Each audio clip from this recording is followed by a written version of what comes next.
Why the world loves solo leveling.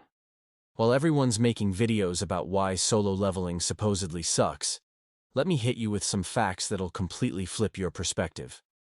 This manhwa didn't accidentally become the most read webtoon in history. It didn't randomly get adapted into one of the most anticipated anime of 2024. And it definitely didn't stumble into having over 14 billion views across all platforms by pure luck. The world loves solo leveling, and today I'm going to show you exactly why the haters are missing the point entirely.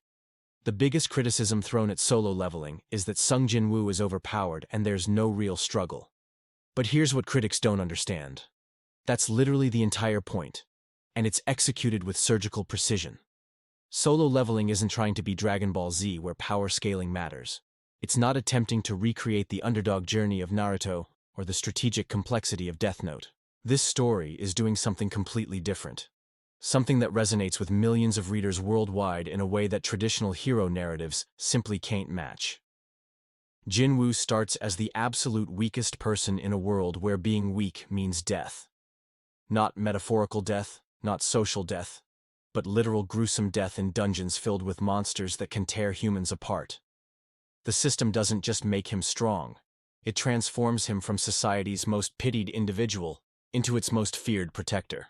But the real genius lies in how this transformation reflects something deeper about human nature and our relationship with power, recognition, and self-worth. What critics call power fantasy is actually sophisticated wish fulfillment that speaks to universal human experiences. Who hasn't felt overlooked, underestimated, or dismissed?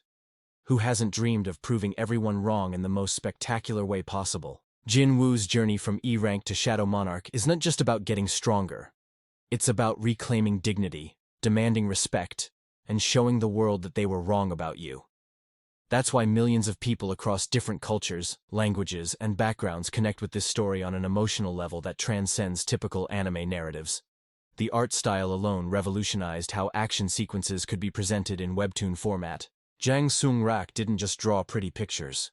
He created a visual language that made every panel feel cinematic. The way shadows move, the way Jin-Woo's eyes glow purple, the sheer scale of the Shadow Army. These aren't just cool aesthetic choices. They're visual storytelling elements that communicate power, growth, and transformation in ways that dialogue never could. When Jin-Woo stands before his enemies with thousands of shadows rising behind him, you don't need exposition to understand his journey from weakness to absolute dominance. But here's where it gets really interesting. Solo leveling's approach to power progression actually mirrors modern gaming culture in ways that traditional storytelling simply doesn't understand.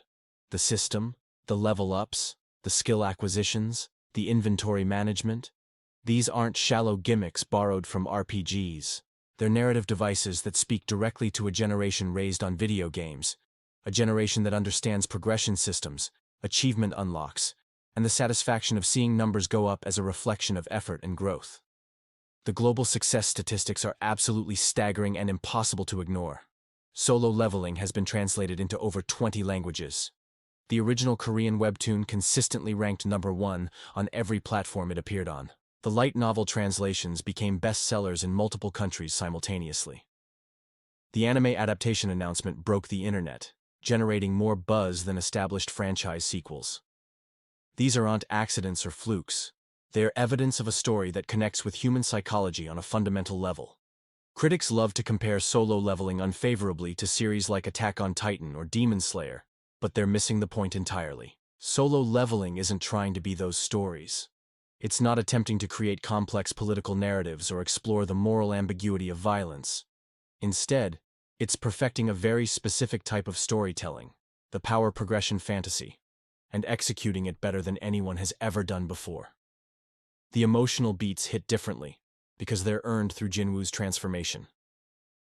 When he saves people who previously looked down on him, the satisfaction isn't just about showing off power. It's about proving that worth isn't determined by initial circumstances.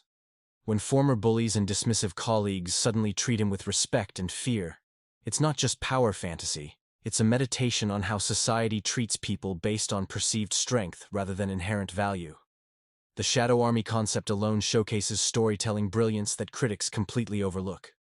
Jin-Woo doesn't just defeat enemies, He recruits them, transforms them, and builds loyalty that extends beyond death itself. This isn't just a cool power system.